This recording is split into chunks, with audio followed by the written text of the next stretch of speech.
Good morning friends, आप सबों के कुर्बान हमारे उद्धारकर्ता मुक्तिदाता प्रभु यीशु मसीह के सामर्थी नाम में जय मसीह की।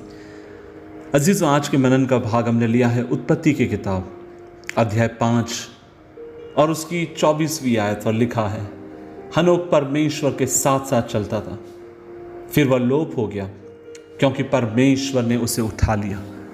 अजीज़ों, यहाँ पर उत्पत्ति की किताब के भीतर आप और मैं एक महान परमेश्वर के भक्त के बारे में पढ़ते हैं और बाइबल कहती है वे परमेश्वर के संग संग चले, वे परमेश्वर के साथ साथ चले। कई बार मन के भीतर ये सवाल आता है और वो ये है कि हम पाज़बानों को प्रचार कहते हुए सुनते हैं। कई बार हम बाइबल में भी पढ़ते हैं कि प्रभु के साथ हमें चलने की ज़रूरत है, प्रभु के साथ हमें रहने की आवश्यकता है। और कई बार मन में ये भी सवाल आता है कि वास्तव में इसका अर्थ क्या है। अजीज़ों, जहाँ तक मैं इस बात को समझता हूँ, परमेश्वर के साथ चलने का अर्थ है परमेश्वर की उपस्थिति में चेतना और सचेत होकर अपने जीवन को बिताना।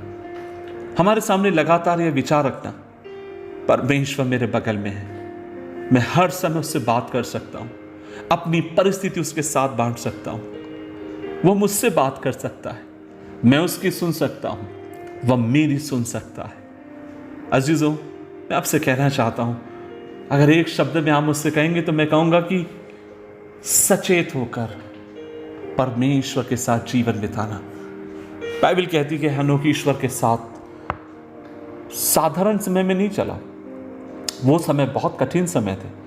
आप कल्पना कर सकते हैं उन दिनों में प्रभु को मानने वाले बहुत कम लोग थे, क्योंकि हम इसलिए देखते हैं फिर मतुशेला और उसके बाद फिर हम नूह को देखते हैं। अध्याय 6 आते आते हम देख रहे हैं कि सारी पृथ्वी परमेश्वर के विरुद्ध में हो गई।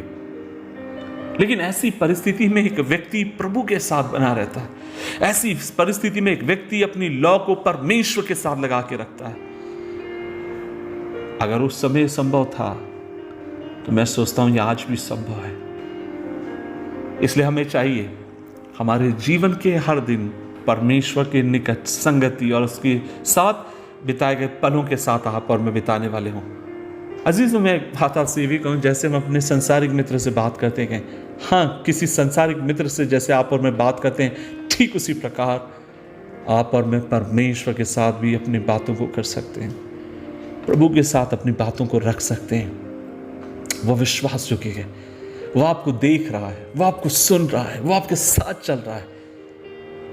लेकिन द बॉटम लाइन जो है, जो महत्वपूर्ण बात है, वो ये है, क्या हम अपनी आत्मा में सचेत हैं? क्या हम अपनी आत्मा में जागृत हैं? क्या हम अपनी आत्मा में उसके शब्दों को सुनने के लिए तैयार हैं? जब प्रभु हमसे बात करता है, आप कहेंगे पास्टर कैसे प्रभु हमसे बात करता है? जब मैं प्रार्थना करता हूं, मैं प्रभु से बात करता हूं, जब मैं उसके वचन को पढ़ता हूं, तब परमेश्वर अपने वचन से मुझसे बात करता है। और मैं आपसे ये भी कहना चाहता हूं, जब उसकी उपस्थिति में मैं रहता हूं और अपनी विचार को लगातार ये बना के रखता हूं कि खुदा मेरे संग है, उसका वचन मुझसे ये कहता है, उसके वादे मुझसे ये कहते हैं, जब मैं अपने आप को उन वादों के प्रति जितना अधिक जागृत बना के रखता हूं, उतना अधिक मैं महसूस कर पाता हूं कि मैं जीवित परमेश्वर के साथ चल रहा हूं। आज मैं आपसे बोलना चाहता हूं, आप भी चल सकते हैं, मैं भी चल सकता हूं। कई बार लोग ये कहते हैं कि ये कुछ खास ग्रुप के लोगों के लिए, कुछ खास विशेष लोगों के लिए।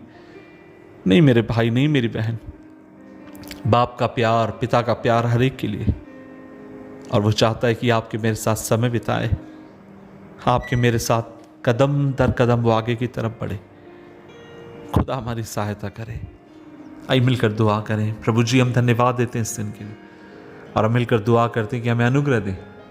प्रभु जी, हम ना केवल शब्दों में, ना केवल सिखाने में, वरन खुदावन हम तेरी आत्मा के प्रति सचेत रहें, अपने जीवन के प्रति सचेत रहें, तेरे प्रति वफादार रहें। उस बात को स्मरण करेंगे। खुदावन हमारे संग मदद कर पिता, यीशु मसीह के नाम से मांगते हैं। आमीन, आमीन, आमीन।